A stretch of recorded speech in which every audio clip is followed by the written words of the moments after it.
Em nome do Pai, do Filho e do Espírito Santo. Amém. Palavra da salvação.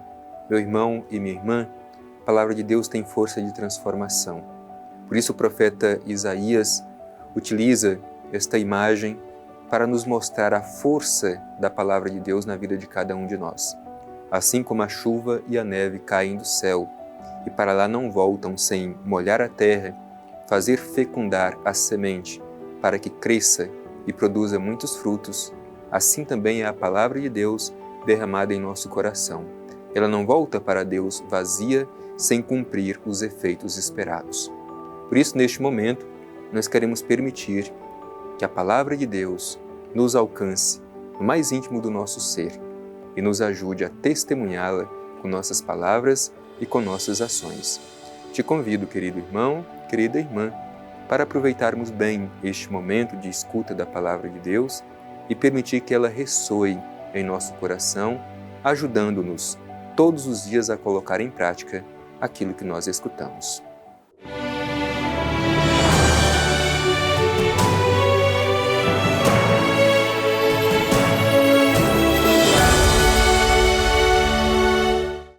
Proclamação do Evangelho de Jesus Cristo segundo Lucas.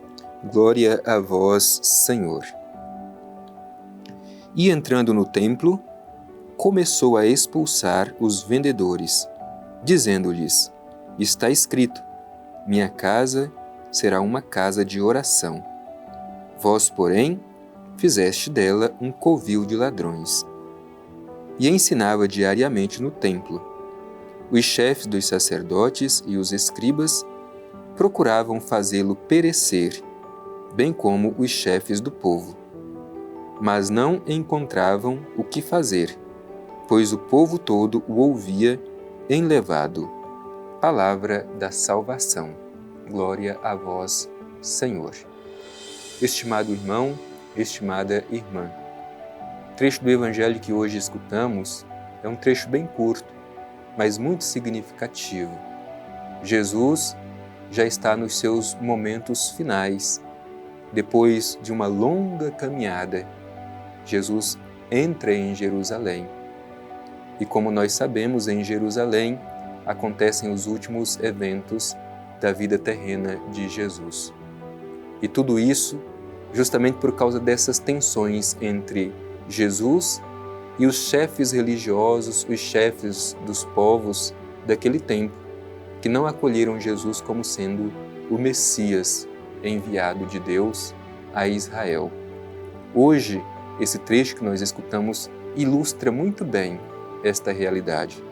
Por isso vamos refleti-lo no mais íntimo do nosso coração, tentando entender justamente quais são as consequências para Jesus de assumir a sua missão aqui no mundo de revelar o rosto amoroso do Divino Pai Eterno.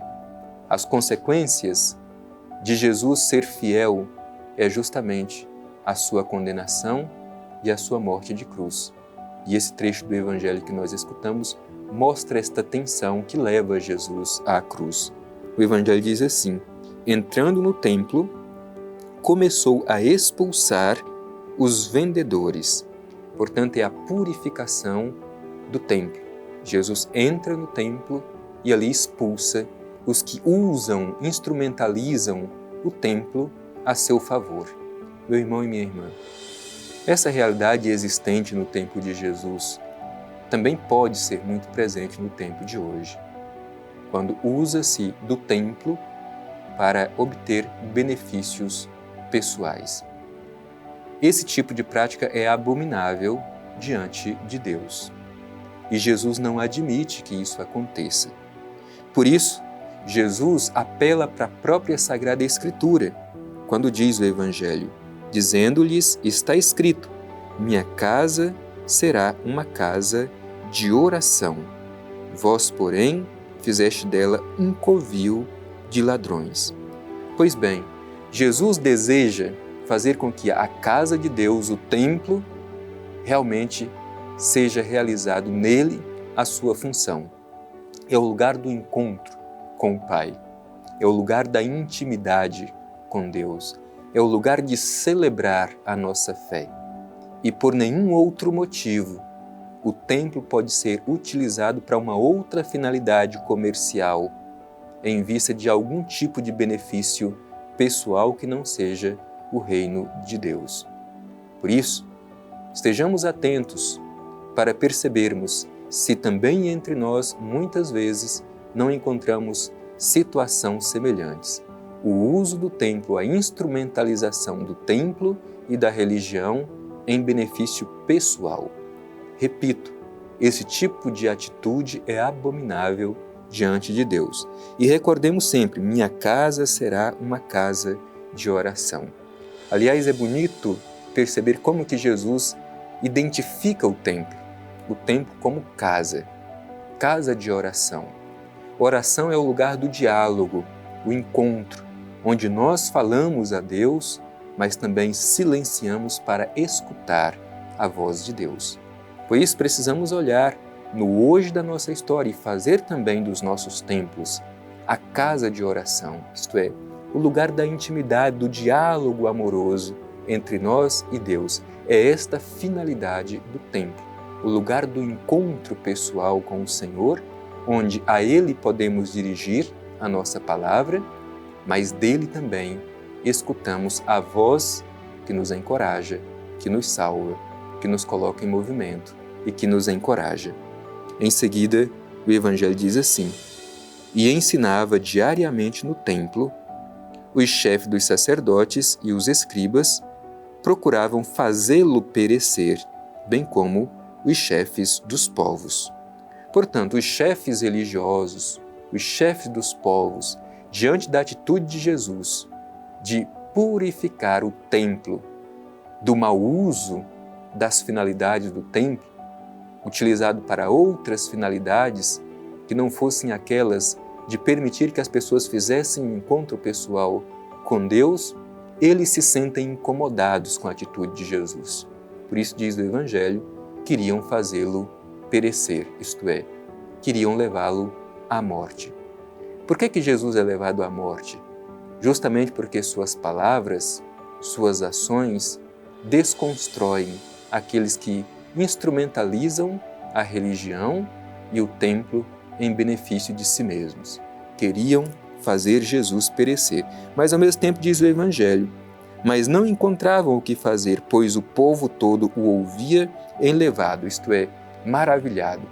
Diante do povo, maravilhado com os ensinamentos de Jesus, estes que queriam que Jesus perecesse também manifestam-se covardes. O seu desejo é que Jesus pereça, mas ao mesmo tempo eles querem fazer tudo escondido, às escondidas, de modo que o povo não percebesse toda a trama que estavam fazendo contra Jesus, que o levaria à morte. Meu irmão e minha irmã, esta é uma mensagem muito forte para nós. Sobretudo, ao concluir o ano litúrgico, a palavra de Deus nos coloca diante desses temas tão fortes. Jesus foi fiel à sua missão de revelar o Pai. E por causa da sua fidelidade ao Divino Pai Eterno, foi levado à morte, e morte de cruz.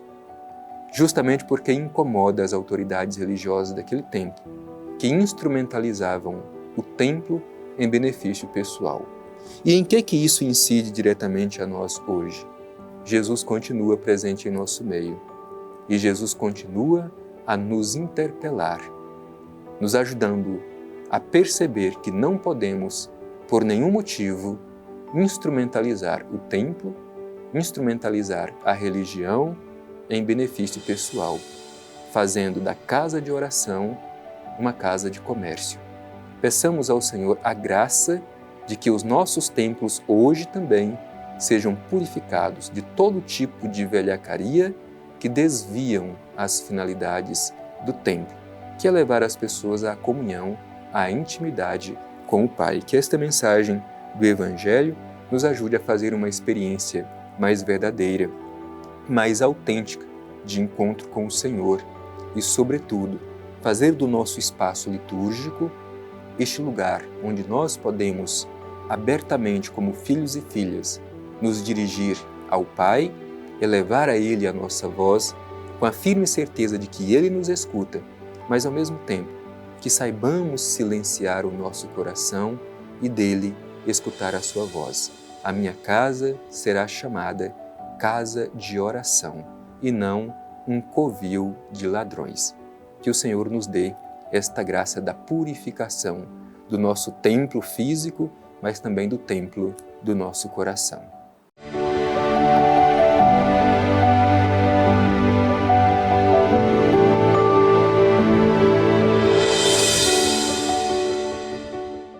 Concluindo mais este nosso encontro fraterno diante da Palavra de Deus que nos interpela fortemente a fazer esta purificação do templo, o templo físico e o templo do nosso coração, para que encontremos este ambiente propício para um diálogo amoroso com Deus.